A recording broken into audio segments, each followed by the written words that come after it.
I was only given 4 minutes to speak in Parliament, so I try to recruit more here. My presentation is called Problems Identified, Solutions in Vain. What I'm trying to suggest here is that after reading through the budget, I feel that there's still a chance. At the moment, I think the morale of Pakatan area is not very good, not very high. People are saying that there's no chance Najib is doing well, there's no chance for us to take over government. After sitting through the parliament session, after listening to his speech, after going through the documents, my take is that unless there is structural reform, unless there's serious structural reform on the part of Barisan Nasional, I think we will still have a chance to convince Malaysians that we can do things better. I think we must be able to articulate a different vision, but by articulating a different vision, we must first know what is in it at the moment. The budget is not, first of all, the budget is not about the speech. Very often in Malaysia, people thought that budget is the speech. Whatever captured in the speech is the budget. And most analysts will start analyzing the budget based on the speech. It is not. There are more documents to the budget, and if you want to know, we'll just introduce this book. If you want to get a copy, this book actually introduces what is in the background of the budget and what is in it. Actually, the budget speech is what the government wants you to know, and there are many other aspects that the government actually don't want you to know, or doesn't want you to know. Now, before I begin, let's start with one basic concept. That, you see, for a long time, because most Malaysians do not pay direct tax, for a long time, because most Malaysians do not pay direct tax, most people actually don't discuss taxation, don't discuss the budget in detail. Only 1.8 million people pay direct tax, as in income tax. About 5 million people are registered with the Inland Revenue Board, but only 1.8 million people are paying tax.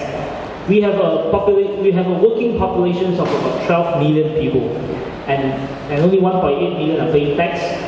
Most of the money that the government is using actually comes from petroleum income.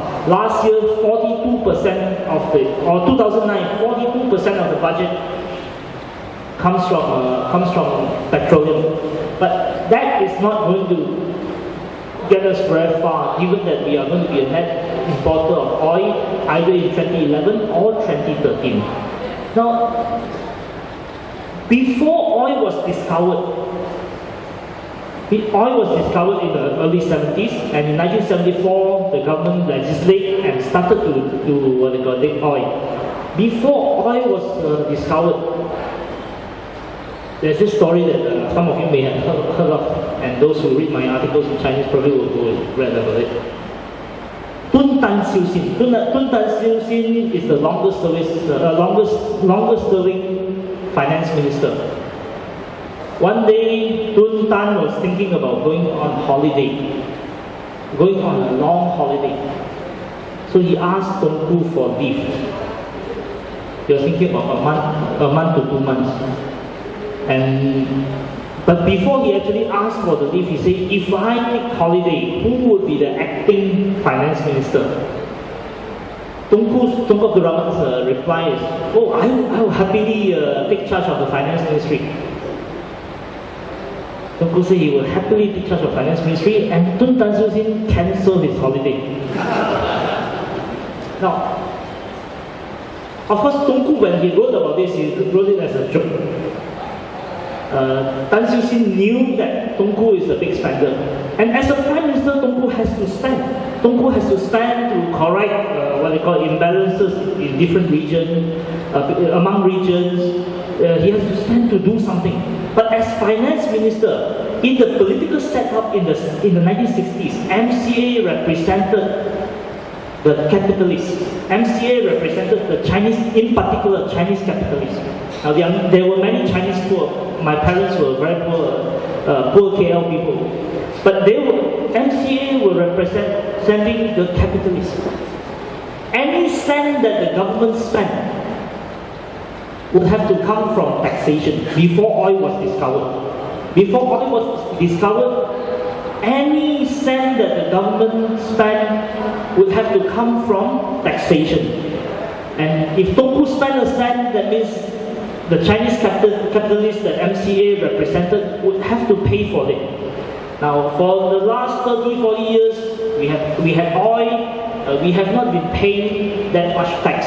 But tax is coming to us very soon in the form of GST, in the form of what they call the credit card service tax, and many other.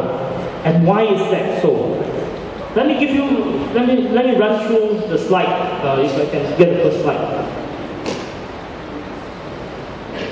Now, for the last, especially the last 10 years, things are not moving. The economy has not picked up. The political scenario has been stagnant since 1998, since the economic crisis, since the Industry Iron was sacked. The economy did not pick up. If you compare ourselves with Indonesia today, Indonesia is doing much better when Indonesia was far behind us years ago. Now this slide actually shows you what happened. This slide shows you what happened in a very short, in one page it shows you what happened at least in the Prime Minister department. And later on you can connect with the Tun Tan story, that why are we spending all this money, and who is being taxed for all the spending. Now in this slide it shows that the Prime Minister department used to run a budget of about 7 billion ringgit combined. But in 2009, the Prime Minister department ran a budget of 14 billion. The development budget showed up. On the left, the red color is actually development budget. The white color is actually, the red is operating, the white is development budget. Now, budget for Prime Minister department showed up to 10 billion ringgit for one reason: September 16.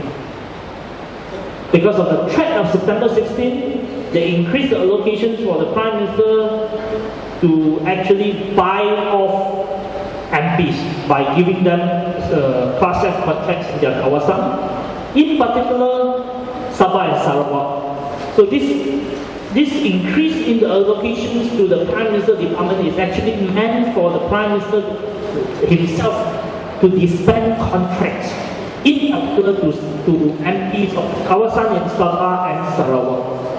Now this, once you know how to spend, it's difficult to string. And this is what happened this year. Actually, though they actually string the spending, it is not enough. Now the combined spending of the Prime Minister department for 2010 is about 11 billion ringgit. Now let's compare with the next slide. Okay, sorry, actually I didn't get that. Okay, this is actually the other part of the budget. The other part of the budget, which since it's here, I'll show you.